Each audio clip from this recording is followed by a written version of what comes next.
4-5 ದಿನಗಳಿಂದ ಬಿಡುವು ಕೊಟ್ಟಿದ್ದಂತಹ ಮಳೆರಾಯ ಮತ್ತೆ ತನ್ನ ಆರ್ಭಟವನ್ನ ಶುರು ಮಾಡಿದ್ದಾನೆ. ಬಂಗಾಳ ಕೊಲ್ಲಿಯಲ್ಲಿ ಟ್ರಫ್ ಉಂಟಾಗಿರತಕ್ಕಂತ ಹಿನ್ನೆಲೆ ರಾಜ್ಯ ರಾಜಧಾನಿಗೆ ಮತ್ತೆ ಮಳೆಯಾಗ್ತಾ ಇದ್ದು ಜೂನ್ 26ರವರೆಗೂ ಕೂಡ ಮಳೆಯ ಅಲರ್ಟ್ ಅನ್ನ ನೀಡಲಾಗಿದೆ.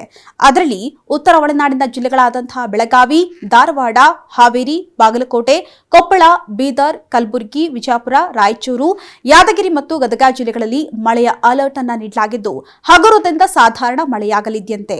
ಇನ್ನು ದಕ್ಷಿಣ ಒಳನಾಡಿನ ಜಿಲ್ಲೆಗಳಾದಂತಹ ಚಾಮರಾಜನಗರ, ಮೈಸೂರು, ಮಂಡ್ಯ, ಹಾಸನ, ರಾಮನಗರ, ಬಳ್ಳಾರಿ, ಚಿಕ್ಕಬಳ್ಳಾಪುರ, ಚಿತ್ರದುರ್ಗ, ಕೋಲಾರ, ದಾವಣಗೆರೆ, ಬೆಂಗಳೂರು ಗ್ರಾಮಾಂತರ, ತುಮಕೂರು ಮತ್ತು ವಿಜಯನಗರ ಜಿಲ್ಲೆಗಳ ಕೆಲವು ಜಿಲ್ಲೆಗಳಿಗೆ ಮಳೆಯಾಗ್ತಾ ಇದ್ದು ಗಾಳಿಯ ಪ್ರಮಾಣ ಹೆಚ್ಚಾಗಿ ಇರಲಿದೆಯಂತೆ.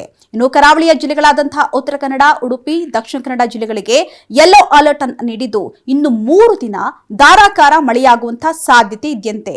ಇನ್ನು ಬೆಂಗಳೂರಿನಲ್ಲಿ ಇಂದು ಮೋಡ ಕವಿದ ವಾತಾವರಣ ಮುಂದುವರಿಯಲಿದ್ದು ಕೆಲವೊಮ್ಮೆ ಗುಡುಗು ಸಹಿತ ಮಳೆಯಾಗುವಂತಹ ಸಾಧ್ಯತೆ ಇದೆಯಂತೆ. ಹೀಗಾಗಿ ತಗ್ಗು ಪ್ರದೇಶದ ಜನರು ಹಾಗೂ ರಾಜಕಾಲುವೆ ಅಕ್ಕಪಕ್ಕ ವಾಸಿಸುವಂತ ಜನರು ಎಚ್ಚರಿಕೆಯಿಂದ ಇರಬೇಕಾಗಿದೆ.